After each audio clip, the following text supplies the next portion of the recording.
하나님 은혜와 평강이 오늘 예배자를 나오신 여러분들에게 함께 하시길 주님의 이름으로 축복합니다. 오늘의 말씀을 통해서 아브라함이 멜기세덱을 만났을 때의 제목으로 말씀을 전하도록 하겠습니다. 여러분, 행복한 삶을 살고 계십니까? 여러분도 행복하십니까? 우리는 저마다 행복을 찾고 있으며 행복을 쫓아서 살아갑니다. 행복의 파랑새를 찾는다고 말씀드릴 수 있겠죠. 여러분, 그 행복의 파랑새는 어디에 있을까요? 저 언덕 너머에, 동네 너머에 그 파랑새가 있겠습니까? 여러분, 행복의 파랑새를 찾았을 때, 찾고자 쫓았을 때 결국은 어디에 있었습니까? 집 안에 나와 함께 내 가장 가까운 곳에 파랑새를 찾게 되었습니다. 그것이 동화의 파랑새이죠. 이처럼 여러분, 우리의 행복도 저 먼 곳에 있지 않고 우리의 가장 가까운 곳, 오직 하나님께 있는 줄 믿습니다. 하나님 안에 우리에게 우리의 참된 행복이 있는 거예요. 그래서 제가 강조드리지만 행복은 소유에 있지 않습니다. 우리의 존재 가치에 있고 하나님께서 우리를 만드시고 그리고 우리를 향해 주신 사명을 따라 살아가는 인생이 가장 복된 인생이라는 것을 잊지 마시길 바랍니다. 여러분, 그러한 삶을 살아갔던 이가 아브라함이었고, 아브라함의 인생을 조명하면서 하나님께서 우리에게 주시고자 하시는 교훈, 메시지를 깨닫는 이 시간 될 수 있기를 주님의 이름으로 축복합니다. 우리 창세기 14장 1절 2절 말씀 같이 보도록 하겠습니다. 1, 2절 같이 읽습니다. 당시에 시날 왕 아브멜라멜과 엘라살 왕 아리옥과 엘람 왕 그돌라오멜과 고임 왕 디다리, 소돔 왕 베라와 고모라 왕 비르사와 아드마 왕 시납과 스보임 왕 세메멜과 벨라고 소알 왕과 싸우니라. 아멘. 이름이 참 어렵죠. 괜히 이름 어렵게 지어가지고. 자, 여러분, 이 간단합니다. 북쪽에 있었던 왕들, 북쪽에서 살고 있었던 왕들, 그 북쪽은 시날 말 들어보셨죠? 바벨탑을 쌓았던 그 지역이 시날 땅 아니었습니까? 그래서 메소포타미아 인근 지역의 네 왕들과 가나안 남쪽, 그러니까 요단강 동편에 있었던 그 지역의 5 왕들이 이제 전쟁을 벌였습니다. 2번의 전쟁을 벌였는데 14년 전에 1차 전쟁을 벌였고, 그리고 2차 전쟁이 이 14장에서 이제 발발한 것입니다. 14년 전에 북방의 왕들과 남방 왕들, 북방과 남방의 전쟁 가운데 누가 이겼을까요? 북방이 승리를 거두었습니다. 그래서 12년 동안 전쟁에 패하게 되면 뭘 바칩니까? 조공을 바치게 되죠. 그래서 12년 동안 조공을 바쳐왔어요. 근데 조공을 바치면 아깝잖아요. 힘도 들기도 하고. 그래서 12년 동안 남방왕들이 힘을 길렀어요.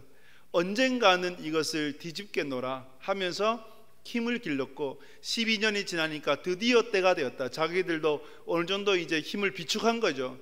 군사력을 이제 재정비를 한 겁니다. 때가 되었다 해서 봉기를 드렸습니다. 더 이상 조공을 바치지 않았어요. 그러니 북방의 네 왕들, 그돌라오멜이 중심이 된 이 왕들이 이제 가만히 있지 않죠. 13년째 되었을 때는 좀 지켜보다가 14년째 되었을 때 다시 내려와서 남방왕들과 전쟁을 치르게 되었습니다. 북방에서 남방으로 내려오는 길이 결코 짧지 않아요. 여러분, 갈대우르에서 가나안 땅까지 키로수가 제가 1500km 정도라고 말씀을 드렸었습니다. 1500km 정도라고 가정을 해보면, 그러면 그 사이에 얼마나 많은 도시 국가들, 나라들이 있었겠습니까? 그 나라들이 순순히 그 길을 열어줬겠습니까? 그렇지 않죠. 또 그 전쟁을 치르는 거죠. 그런데 전쟁을 치르면 치를수록 승리를 하게 되면 군사력이 감소가 될까요? 증대가 될까요? 군사력이 증대가 돼요. 전쟁에 승리하면 패한 국가의 나라의 군사력이 흡수가 되잖아요. 물자도 흡수가 되고 또 사람도 흡수가 되니까 점점점 새는 불려지게 됩니다. 더 막강해지는 거죠. 물론 그 안에 결속력은 장담은 못하지만 규모는 더 커집니다. 그래서 이렇게 북방왕들이 내려오면서 전쟁을 치렀고, 여기 오늘 14장에 읽어보면, 앞부분 읽어보면 그 전쟁에 치르면서 내려온 것을 자세히 기록하고 있어요. 전쟁에서 승리하였고, 그래서 이제 남방왕들과 일전을 벌이게 됩니다. 이 일전에서 누가 이기게 됩니까? 북방 왕들이 또 승리를 거두게 돼요. 1차도 북방, 2차도 북방 왕들이 승리를 거둬요. 그래서 그돌라오멜이 전리품들 그리고 포로들 다 데리고 자기 나라로 가버리는 거죠. 근데 그 전리품 포로 중에 누가 있었느냐? 누가 있었을까요? 아브라함의 조카 롯이 포함되어 있었던 거예요. 롯과 그의 아내 또 자녀들이 다 있었던 거예요. 그래서 이 소식을 아브라함이 들었습니다. 아브라함이 어떻게 하였습니까? 여러분들이 만약에 아브라함이라면 조카가 포로로 붙잡혀갔다 어떻게 하시겠습니까? 전쟁에 뛰어드는 것은 결코 쉽지 않습니다. 아브라함은 앞도 뒤도 재지 않고 전쟁에 뛰어들었어요. 318명의 자기의 사병들을 거느리고 데리고 야간에 기습작전을 펼쳤고 또 여러 때로 나누어서 공격을 펼쳤습니다. 그리고 승리를 거두었어요. 대승을 거두게 되었습니다. 남방 왕들도 패했던 그돌라오멜이었음에도 불구하고 아브라함은 승리를 거뒀던 거예요. 그러니까 이 아브라함이 승리를 거두고 돌아오는 길에 왕복이라고 하는 곳에서 누구를 만나느냐? 소돔 왕을 만나게 되고, 그리고 소돔 왕 베라, 그리고 멜기세덱을 만나게 됩니다. 참 이 멜기세덱은 여러분 신비로운 인물이지 않습니까? 성경에 몇 번 등장하지 않아요. 그런데 멜기세덱이라는 이 이름, 멜기세덱이라는 이 사람은 굉장히 신비로운 사람입니다. 그래서 오늘 우리가 이 말씀을 읽으려면, 이 말씀을 이해하려면 멜기세덱이 누구인가를 알아야 되는데, 멜기세덱이 누구인가? 오늘 말씀해 보면 살렘의 왕이요, 그리고 하나님의 지극히 높으신 하나님의 제사장이었더라라고 말씀합니다. 살렘의 왕, 하나님의 지극히 높으신 제사장이었다. 그리고 신약에 와서 히브리서 7장에 보면 이렇게 멜기세덱을 묘사하고 있습니다. 설명하고 있는데 우리 7장 말씀 같이 읽도록 하겠습니다. 히브리서 7장 1절입니다. 이 멜기세덱은 살렘 왕이요 지극히 높으신 하나님의 제사장이라 여러 왕을 쳐서 죽이고 돌아오는 아브라함을 만나 복을 빈지라. 2절 같이 있습니다. 아브라함이 모든 것의 10분의 1을 그에게 나누어 주니라. 그 이름을 해석하면 먼저는 의의 왕이요 그 다음은 살렘 왕이니 곧 평강의 왕이니요. 자, 여기서 보면 의의 왕이요, 그리고 살렘, 샬롬, 평강이잖아요. 평강의 왕이요 라고 말씀하며 3절에서는 더 신비롭게 묘사하고 있는데 3절 말씀 같이 읽습니다. 아버지도 없고 어머니도 없고 족보도 없고 시작한 날도 없고 생명의 끝도 없어 하나님의 아들과 닮아서 항상 제사장으로 있느니라. 이 사람이 얼마나 높은가를 생각해보라. 조상 아브라함도 노력물 중 10분의 1을 그에게 주었느니라. 아멘. 자, 보십시오. 여러분, 이 멜기세덱은 족보가 없어요. 아버지도 없고 어머니도 없어요. 아주 신비로운 인물로 추정을 합니다. 그래서 이제 학자들 간에도 멜기세덱은 가상의 인물이다, 천상적인 인물이다라고 얘기하고, 아니다, 아브라함은 멜기세덱은 실제적인 인물이다 등등 얘기를 하는데, 성경을 종합해 보면 여러분 멜기세덱은 실제적인 인물입니다. 살렘 왕이라고 얘기하잖아요. 지극히 높으신 하나님의 제사장이었어요. 그리고 그는 의의 왕이고 평강의 왕이었고, 그리고 오실 예수 그리스도를 나타내는 모형이라는 거죠. 족보가 없어요. 아버지도 없고 어머니도 없다. 예수님은 족보가 없는, 물론 아브라함의 족보를 따라서 이 땅에 오셨지만 성령에 의해서 잉태되신 분 아니겠습니까? 그리고 그 예수님을 보게 되면 멜기세덱과 예수님 너무 흡사해요. 자, 아브라함이 멜기세덱을 만났을 때 어디에서 만났냐면 왕곡에서 만났습니다. 왕곡은 왕의 골짜기라는 곳이고, 학자들이 추정해 볼 때 왕의 골짜기는 예수님께서 기도하셨던 겟세마네 동산이다. 기도로는 골짜기 사이에 겟세마네 동산이다라고 추정을 해요. 예수님이 기도하셨던 그곳에서 멜기세덱과 아브라함이 만났던 것이고, 그리고 멜기세덱이 아브라함에게 주었던, 선물로 줬던 두 가지가 있어요. 뭔지 아세요? 떡과 포도주를 주었습니다. 아브라함이 전쟁을 치르고 왔으니까 얼마나 허기지고 피곤하고 그렇겠습니까? 그래서 그 피곤을, 그 허기짐을 달래고자 떡을 주었고 또 포도주를 주었던 것이죠. 예수님께서 최후의 만찬 때에 제자들과 함께 나눴던 것이 뭡니까? 떡과 포도주였지 않습니까? 우리가 성찬식을 통해서 떡과 잔을 나누면서 예수님의 몸과 피를 기념하는 것. 그래서 여러분, 멜기세덱이 누구인가? 의의 왕이요, 평강의 왕이요, 그리고 지극히 높으신 하나님의 제사장이자 오실 예수 그리스도의 모형이다 라는 것을 여러분들이 기억하실 수 있기 바랍니다. 그 멜기세덱에게 아브라함이 10분의 1, 전리품의 10분의 1을 바치게 되었습니다. 이 본문을 통해서 오늘을 살아가는 우리에게 주시는 말씀, 교훈이 무엇이겠습니까? 인생의 신앙에 있어서 아주 중요한 교훈들을 몇 가지 우리에게 주고 있는데, 그것을 여러분들이 꼭 알 수 있길 바라요. 첫째는, 여러분, 우리는 복이 되는 인생을 살아야 됩니다. 할렐루야. 복 있는 인생으로 살아야 돼요. 복이 되는 인생, 축복의 통로가 되어야 된다는 것입니다. 하나님께서 사람을 창조하실 때 주셨던 사명이 있다고 말씀드렸습니다. 그 사명이 뭡니까? 생육하고 번성하여 땅에 충만하라, 정복하고 다스리라. 정복하고 다스리는 것이 뭔가? 칼과 창이 아니에요. 하나님의 사람들의 정복하고 다스림은 복이 되는 거잖아요. 그래서 아브라함에게 땅과 자손과 그리고 복의 근원이라는 그러한 세 가지 복을 주시면서 너는 복이 될지라, 너로 말미암아 천하 모든 민족이 복을 얻을 것이니라 라고 말씀하셨던 거예요. 그래서 여러분, 아브라함은 복이 되는 인생을 살았던 것입니다. 조카가 여러분 포로로 붙잡혀 갔다. 그 전쟁 가운데 뛰어들 사람이 몇이나 되겠습니까? 여러분들 같으면 그 전쟁에 뛰어들겠습니까? 못 뛰어들어요. 왜냐? 남방의 왕들조차도 북방의 왕들에게 패했는데 어떻게 기껏 사병들이 있었지만 개인이 나라 왕들을 대상으로 전쟁을 치러서 이길 수 있겠습니까? 절대 이길 수 없는 싸움이에요. 그런데 아브라함은 뛰어들었어요. 자신의 모든 것을 잃을 수 있었음에도 불구하고, 하루아침에 무너질 수 있었음에 불구하고 그것을 아까워하지 않고 뛰어든 거예요. 왜요? 복이 되는 인생으로 살고자, 자신을 통해서 누가요?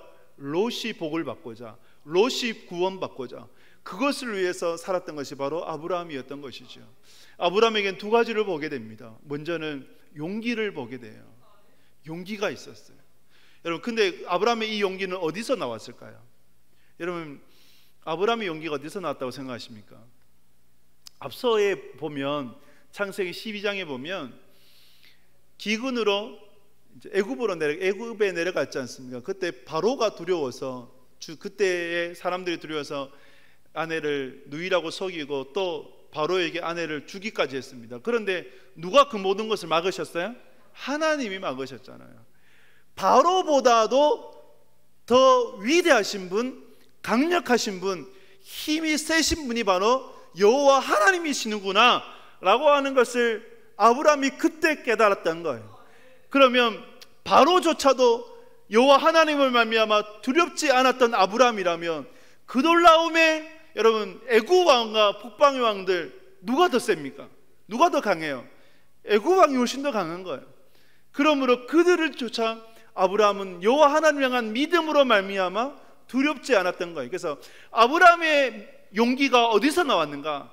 하나님을 향한 믿음에서 나왔다는 것입니다. 할렐루야. 하나님을 향한 믿음에서 그 용기가 나왔어요. 즉 하나님을 의지함으로 하나님께서 주셨던 힘이었던 것이죠. 이 용기가, 이 힘이 여러분 가운데 있기를 주님의 이름으로 축복합니다. 그리고 아브라함의 열심도 있었어요. 아브라함에게는 준비가 있었어요. 준비를 했잖아요. 무엇을요? 사병을 길렀어요. 물론 자신의 재산을 보호해야 됐기 때문에 사병을 길러왔겠지만 318명의 군대를 동원할 수 있는 그 사병을 길러왔던 것이죠. 그리고 아브라함은 그냥 전쟁에 치르지 않았어요. 하나님 믿습니다 그러고 칼 들고 나가지 않았다는 거예요. 무기 들고 나가지 않았다는 거예요. 무엇이 있었어요? 전략과 전술이 있었어요. 전략과 전술은 야간에 밤에 기습 전쟁하는 거였고, 그리고 자신의 병사들을 여러 때로 나누는 그러한 작전을 펼쳤어요. 여러분, 병사를 여러 때로 나누면 적은 군사가 많게 보이는 효과가 있겠죠. 이렇게 해서 전략과 전술을 통해서 아브라함은 전쟁에 임했고, 그 전쟁으로 인하여서 승리할 수 있었습니다. 여러분, 여기서 우리에게 가르쳐 주는 건 우리는 복이 되는 인생으로 살아야 한다는 것입니다. 그러한 여러분 될 수 있기를 주님의 이름으로 축복합니다. 강이 물이 들어오기만 하면 고이게 되면 어떻게 됩니까? 썩잖아요. 그런데 그 물이 흘려보내면 강도 살고 주변도 살아요. 식물도 살고 그런 나무들도 살게 됩니다. 이것을 잊지 마십시오.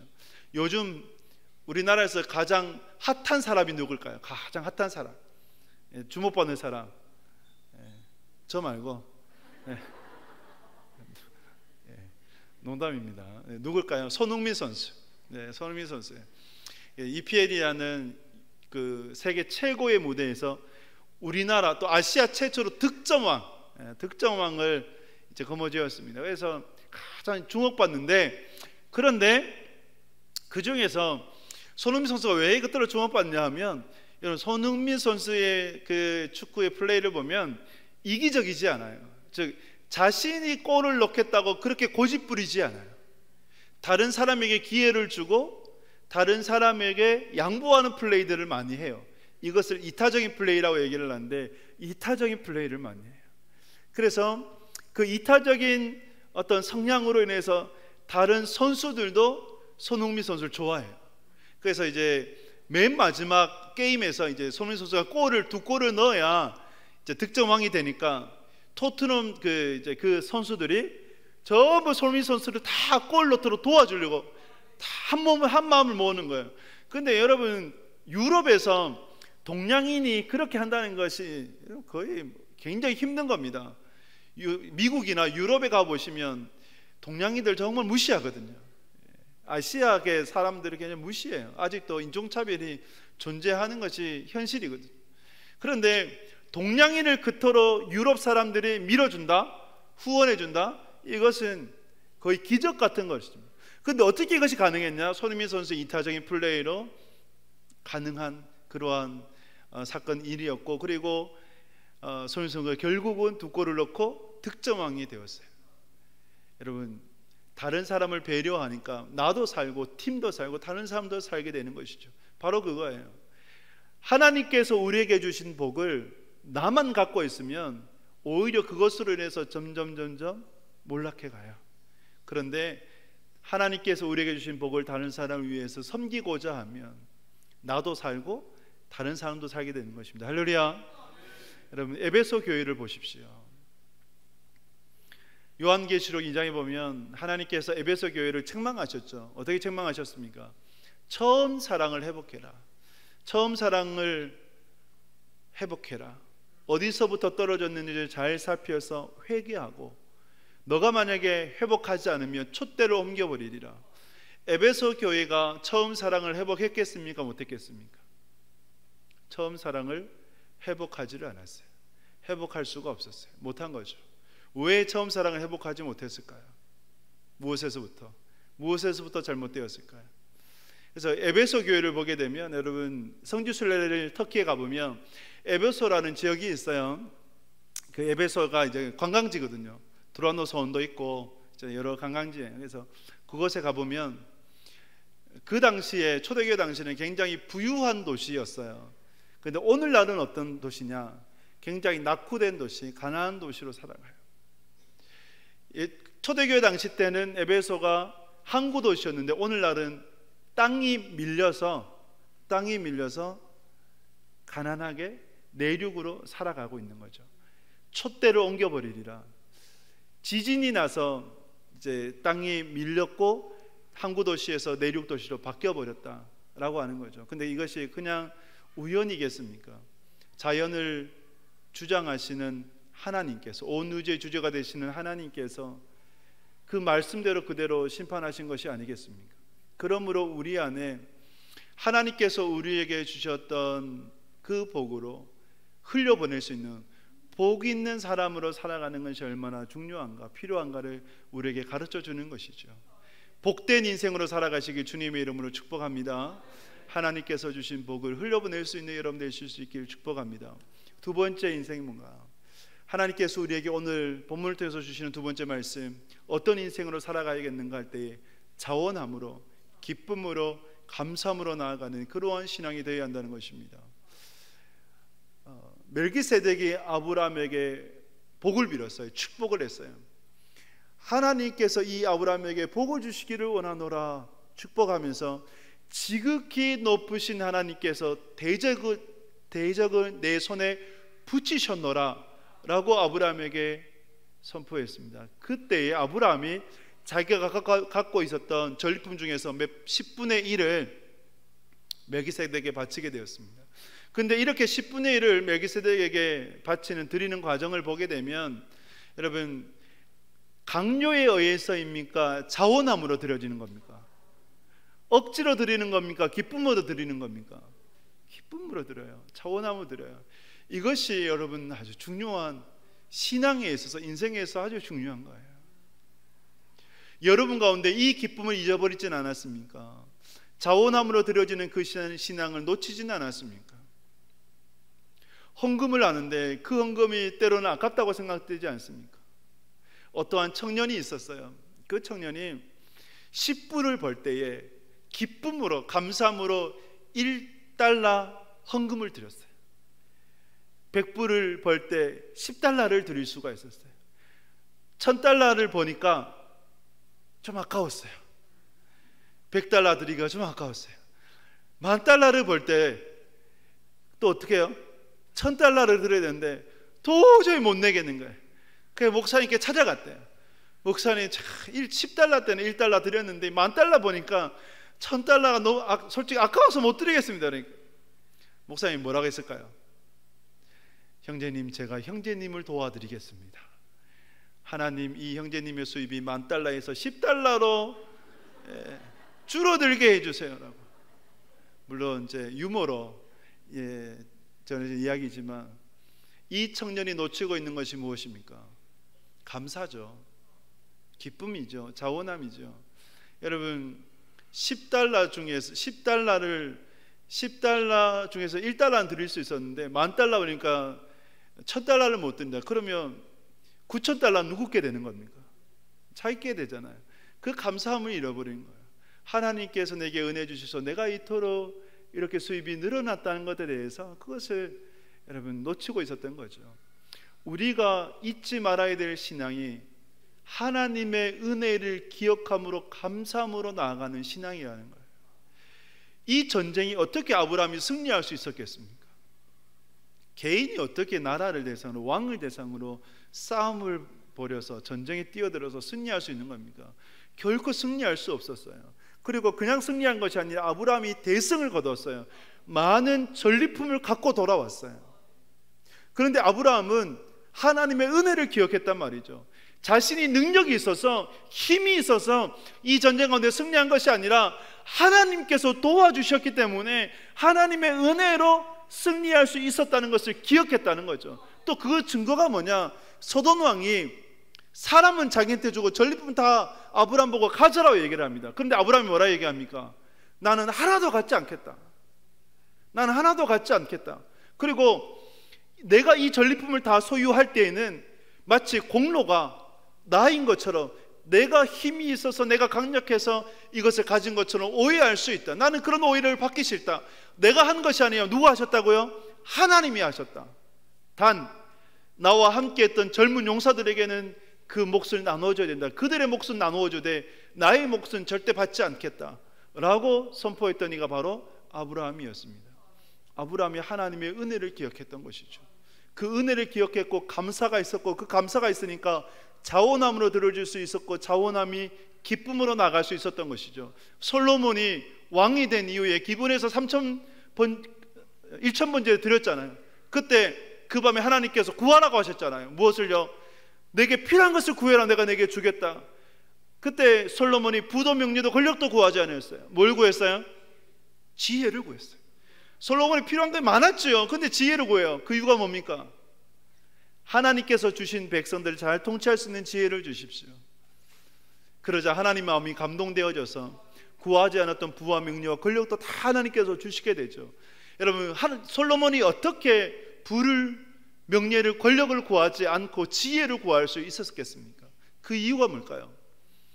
하나님께서 베풀어 주신 은혜를 기억할 수 있었던 거죠. 기억했던 것이죠. 그 감사가 있었던 거예요.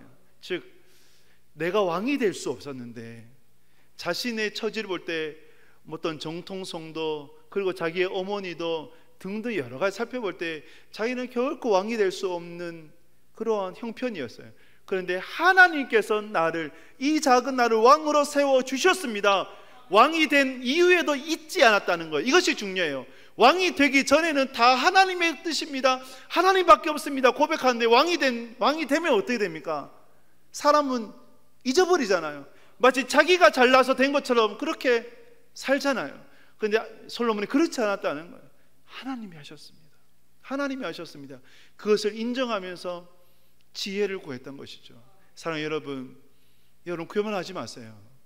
여러분들이 지금까지 살아온 그 모든 것들이 하나님의 은혜라는 것을 잊지 마시기 바랍니다. 하나님의 은혜예요. 그 은혜가 아니었다면 결코 우리는 없어요. 은혜를 기억하는 성도는 감사할 수 있어요. 은혜를 기억하는 성도는 감사함으로 나아가고 기쁨으로 드려지게 되고 자원함으로 드려지게 되는 거예요. 그런데 하나님은 기쁨으로 자원함으로 드려지는 그 신앙을 원하시는 것이고, 그 신앙에 더욱더 복을 더하여 주신다는 것을 여러분 잊지 마시길 바랍니다. 그것이 복된 신앙이에요.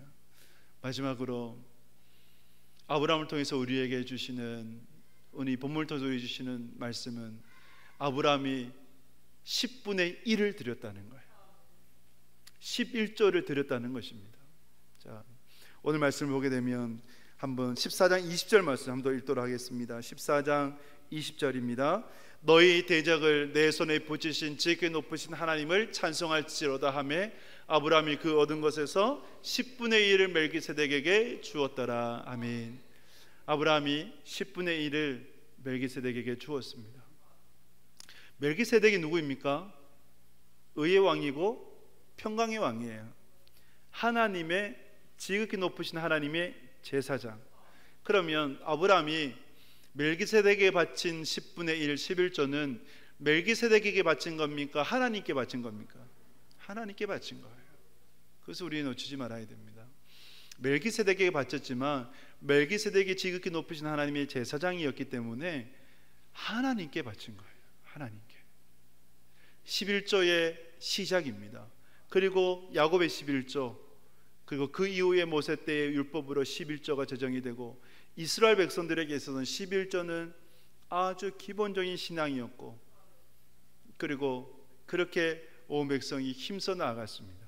그런데 오늘날 일부 이제 성도님들은 구약의 말씀인데 왜 신약에서, 그리고 오늘날에서 그 11조를 지켜야 되냐, 11조를 안 드려도 되지 않냐, 그런 말씀하는 분들이 있어요. 또 특히 청년들 중에 그런 청년들을 종종 만나요. 근데 여러분, 정말 신약에서 그 말씀을 안 하실까요? 그리고 초대교회는 어떠했을까요? 학자들이 얘기를 할 때 초대교회는 11조는 기본 중에 기본이었기 때문에 언급할 필요가 없었다라고 얘기를 합니다. 그리고 예수님은 어떻게 말씀하셨습니까? 누가복음에 보면, 누가복음 11장 말씀 보도록 하겠습니다. 누가복음 11장 42절 같이 읽습니다. 화 있을진정 너희 바리새인이여, 너희가 박하와 운향과 모든 채소의 11조는 드리되 공의와 하나님께 대한 사랑을 버리는도다. 그러나 이것도 행하고 저것도 버리지 말아야 할지니라. 아멘. 뭐라 말씀하셨습니까? 바리새인들이 회향, 박하, 이응, 허브가인데 채소잖아요. 채소의 11조도 드렸어요. 즉 채소의 10분의 1을 달아가지고 몇 근으로 재어서 그 10분의 1을 바쳤다는 거죠. 그런데 채소까지도 11조는 드렸는데 하나님을 향한 공의, 사랑은요 버려버렸어요. 이때 예수님께서 뭐라고 말씀하십니까? 하나님께 드리는 11조도 온전히 드리고, 그리고 공의와 사랑도 버리지 말아야 될 것이다 라고 말씀하셨어요. 11조와 그리고 하나님 향한 사랑, 이 밖으로 보이는 것과 내적인 것, 이 모든 것을 하나님 앞에 드리라고 말씀을 하셨어요. 여러분, 11조의 신앙을 놓치지 마시기 바랍니다. 11조가 뭡니까? 10개 다 누구 거예요? 하나님 거예요.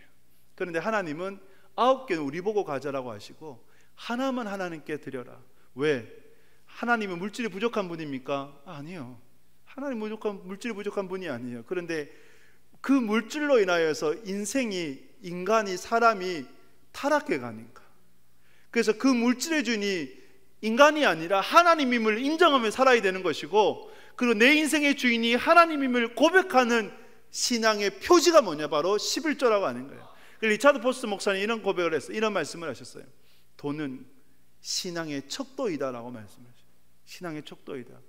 그래서 그 신앙을 나타내는 것이 바로 하나님 앞에 드리는 물질이다라고 말씀을 하는 거예요. 저는 초등학교 때부터 이제 그 부모님이 떨어져서 살았다고 말씀드렸지 않습니까? 11조는 제 스스로 하나님 앞에 드리고자 힘썼습니다. 부모님이 그렇게 가르쳐 주시지는 않았어요. 그런데 주일학교에서, 교회에서 선생님이 가르쳐 주셨어요. 그래서 이제 용돈을 받으면, 기억나는 것은 이제 중학교 때 용돈을 받잖아요. 예를 10,000원을 받는다 그러면 제일 먼저 했던 것이 뭐냐? 10,000원을 딱 받으면 1,000원을 봉투에 넣어가지고 책상 서랍에 넣어놔요. 그리고 이제 한 주를 삽니다. 그리고 주일 되면 그 봉투를 하나님께 드렸어요. 왜 그렇게 했느냐? 쓰다 보면 없잖아요. 그 또 나중 되면 아깝잖아요. 그러니까 그럴 수 있었어요. 그래서 10만 원이 생기면 10,000원을 떼고, 100만 원이 생기면 10만 원을 떼고, 1,000만 원이 생기면 100만 원을 뗐어요. 먼저 떼놔요. 왜? 나중에 쓰면 없으니까. 그렇게 떼놓는 거예요. 저는 말씀을 통해서 분명히 고백할 수 있습니다. 11조는 축복의 마중물입니다. 하나님께서 우리에게 복을 주시는 그런 이유가 됩니다. 어떻게 해요?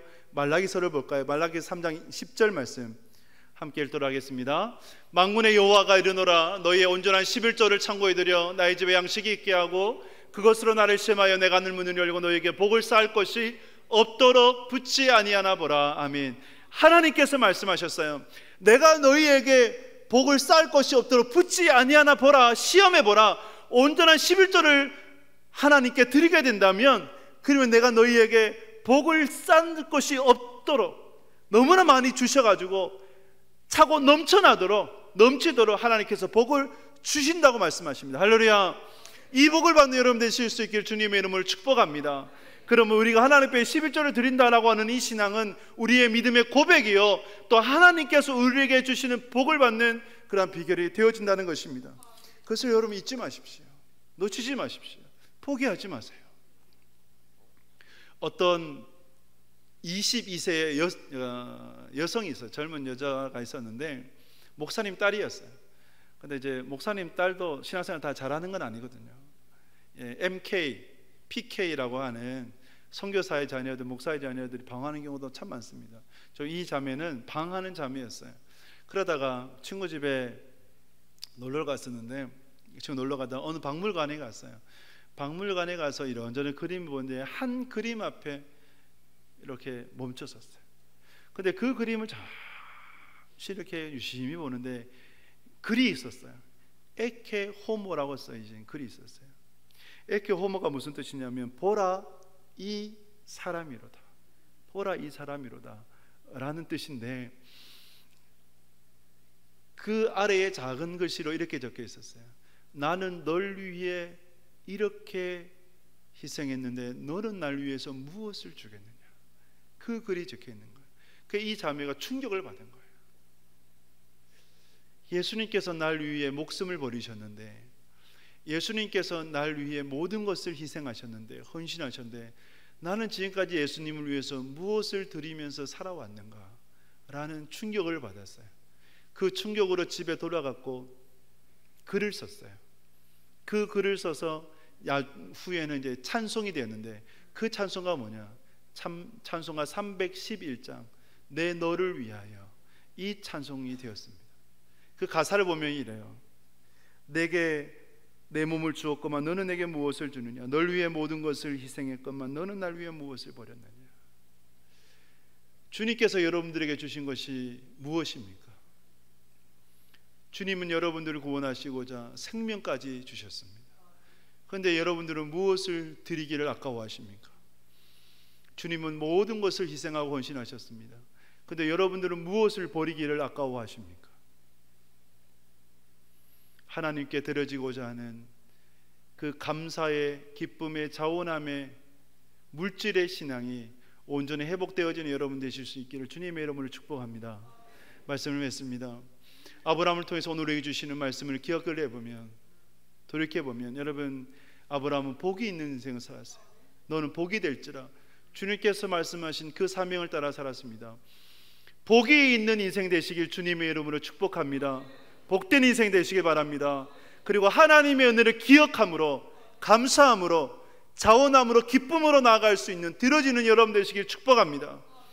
그리고 11절을 하나님께 온전히 드림으로 창고에 쌓을 것이 없도록 붙지 아니하나 보라고 말씀하시는, 나를 시험해 보라고 하시는 하나님의 그 말씀을 붙잡고 놀라운 은혜와 복을 누릴 수 있는 여러분들 되시기 주님의 이름으로 축복합니다. 함께 찬양 드림으로, 은혜 찬양 드림으로 준비한 예물 하나님께 드리도록 하겠습니다.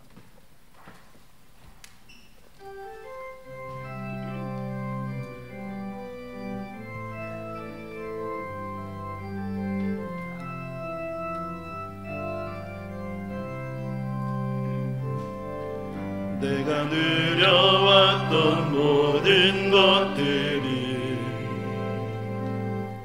내가 지나왔던 모든 시간이, 내가 걸어왔던 모든 순간이 당연한 것 아니라 은혜였소. 아침에 해가 뜨고 저녁에 노을, 봄의 꽃향기와 가을의 열매, 변하는 계절의 모든 순간이 당연한 것 아니라 은혜였소. 모든 것이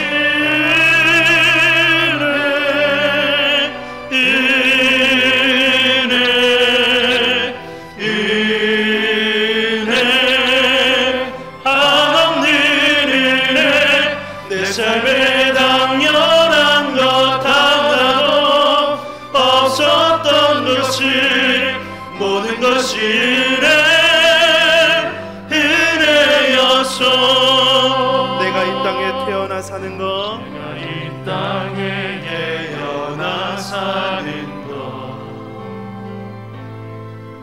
어린아이 시절과 지금까지 숨을 쉬며 살며 꿈을 꾸는 삶, 당연한 것 아니라 은혜였소.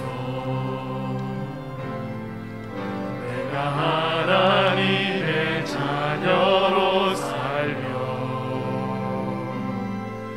오늘 찬양하고 예배하는 자, 복음을 전할 수 있는 축복이 당연한 것 아니라 은혜였소. 모든 것이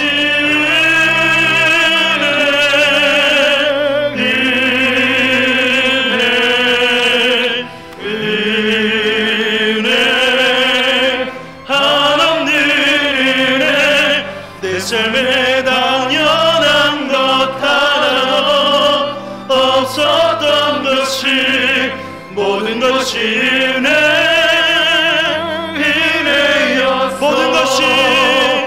모든 것이